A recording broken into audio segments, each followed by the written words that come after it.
Hi friends, welcome to ஆறுக்கலை சமையல். ஆறுக்கலை சமையல் இன்றைக்கி ஒரு பொரியலும் ஒரு அருமையான குழம்பு, காரக்குழம்பு தாங்க பார்க்க போகிறோம். வாங்க பார்க்கலாம். புடலங்காயை பொடி பொடியாக நறுக்கி தூள் உப்பு இருக்குல்ல, தூள் உப்பு போட்டு இதில் பிசைஞ்சு வச்சுட்டோம்னா கொஞ்சமாக தூள் உப்பு போட்டு அதில் ஒரு கெட்ட தண்ணி வரும்.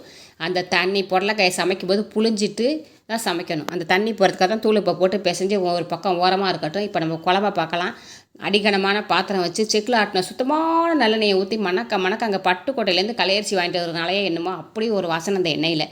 இதை கடுகு, வெந்தயம், ஜீரகத்தை போட்டு படப்படன்னு பொரிய விட்டு என்ன பண்ண போகிறேன், நல்லா பொரியணும். பொரிஞ்சதுக்கப்புறம் அதில் சின்ன வெங்காயம் இருக்க பாருங்கள். சின்ன வெங்காயம் ஒரு 10-15 சின்ன வெங்காயத்தையும் சேர்த்துக்கலாம். இதிலே பெரிய வெங்காயமும் சேர்த்துக்கலாம். சின்ன வெங்காயம் நிறையா இருந்தாலும் சேர்த்துக்கலாம்.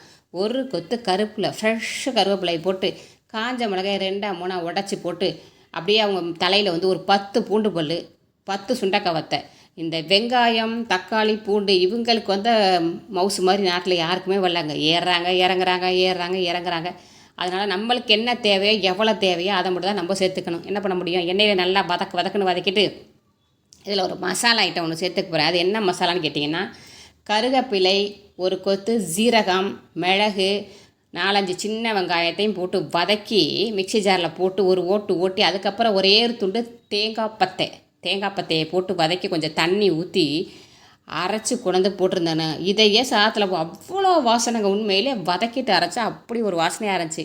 இதுதான் குழம்பே இன்றைக்கி. சரியா, எந்த காய்கறியும் போடல. ஒரே ஒரு தக்காளியை சேர்த்துக்கிட்டு நல்லா வதக்குன்னு வதக்கிட்டு காரத்துக்கு தகுந்த மிளகாத்தூள், மல்லித்தூள், மஞ்சத்தூள், நம்ம ஆல்ரெடி உப்பு போட்டாச்சு, எல்லாத்தையும் போட்டு நல்லா எண்ணெயிலே வதக்கணும். அந்த எண்ணெயில் வதக்கும்போது கொஞ்சம் அடியில் பிடிக்கும். அப்போ மட்டும் கொஞ்சமாக தண்ணி சேர்த்து வதக்கி எண்ணெய் தெளிஞ்சு வந்ததுக்கு அப்புறம் தான் தேவையான அளவு தண்ணியோ புளி தண்ணியோ ஊற்றணும். எப்போவுமே குழம்புல எடுத்தோடனே கவுத்துறக்கூடாது. பச்சை வாசத்தை எண்ணெயில் வதக்கிட்டோம்னா சூப்பராக இருக்கும் டேஸ்ட்டு.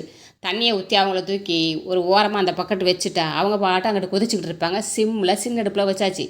இப்போ இன்னொரு வானிலையை வச்சு அதே சுத்தமான நல்லெண்ணெயை ஊற்றி கடுகு, உளுந்த பருப்பு, ஜீரகம், ஒரு கொத்து கருவேப்பிலை, வெங்காயம் அவங்களெல்லாம் போட்டு வதக்குன்னு வதக்கிட்டு அந்த உப்பு போட்டு வச்சுருக்கோம் பாருங்கள் புடலங்காய், அவங்கள புளிஞ்சா எவ்வளோ தண்ணி வந்தாங்க பார்த்தீங்களா, அந்த தண்ணியை எடுத்துகிட்டு புடலங்காயை மட்டும் சேர்த்துட்டு ஆல்ரெடி இதில் உப்பு போட்டிருக்கோம், தேவையான மட்டும் போட்டுக்கலாம். ஓகேவா, நல்லா வதக்குன்னு வதக்கிட்டு இவங்களுக்கு கொஞ்சமாக தண்ணி தொளிச்சா போதும். ஆல்ரெடி உப்பு தண்ணியிலே வெந்திருப்பாங்க. அதெல்லாம் கொஞ்சமாக தண்ணி தொளிச்சிட்டு அவங்க தட்டை போட்டு மூடிட்டு அவங்க குழம்பு ஒருத்தவங்கள பக்கத்தில் வச்சோம் பாருங்கள், அவங்க என்ன இருக்காங்கன்னு போய் பார்க்கணும்ல.